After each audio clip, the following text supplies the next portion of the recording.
Salam saudaraku, senang bertemu pada saat ini dalam program Bisikan di Pagi Hari. Pada saat ini kita akan melihat Gabriel, malaikat Gabriel, dengan judul Akulah Gabriel. Saudara boleh baca bersama-sama di dalam Lukas 1 ayat yang ke-19. Jawab malaikat itu kepadanya, "Akulah Gabriel yang melayani Allah." Saudaraku, malaikat Gabriel memiliki posisi kehormatan kedua setelah anak Allah di sorga.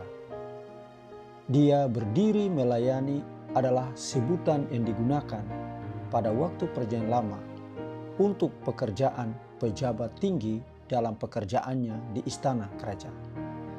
Kristus sendiri katakan bahwa di sorga malaikat-malaikat selalu memandang wajah Bapakku. Di dalam Matius 18 ayat yang ke-10.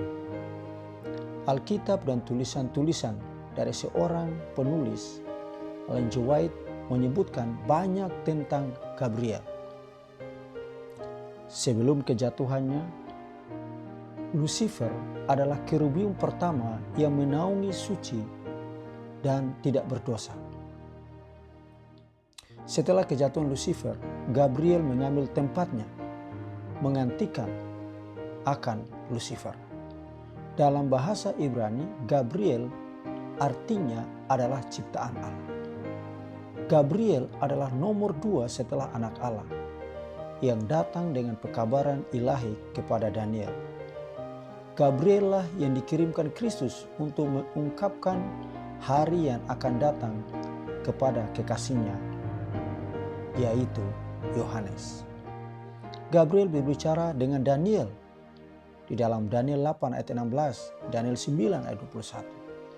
Dan juga Gabriel mengumumkan tentang kedatangan Mesias. Dan ia atau Gabriel ini jugalah yang berbicara dengan Zakaria di dalam Lukas pasal 1 ayat 19.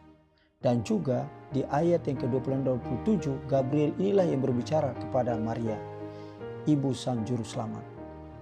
Kemudian Gabriel ini juga nampak kepada Yusuf di dalam Matius pasal 1 ayat yang ke-20. Kemudian malaikat itu menghiburkan Kristus di Getsemani dan melindungi dia dari komplotan jahat.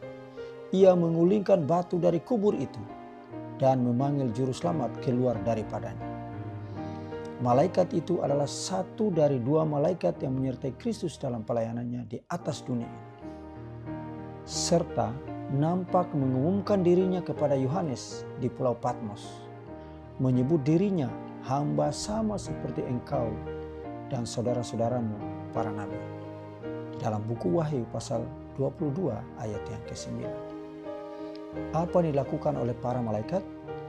Bukankah mereka semua adalah roh-roh yang melayani, yang diutus untuk melayani mereka yang harus memperoleh keselamatan, seperti dituliskan oleh Rasul Paulus dalam Ibrani 1 ayat 14.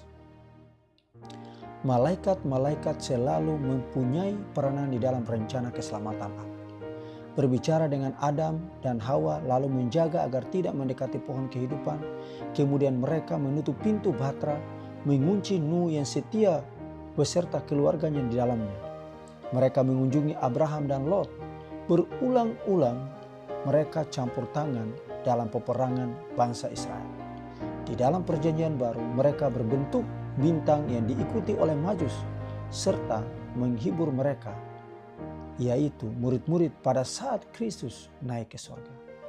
Saudaraku, pada saat ini mereka melindungi kita, melindungi Anda dan saya.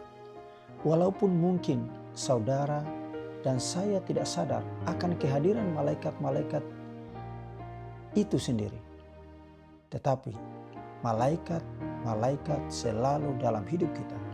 Kita pasti tahu bahwa kita selalu di bawah perlindungan kasih dari mereka. Semoga Tuhan memberkati kita.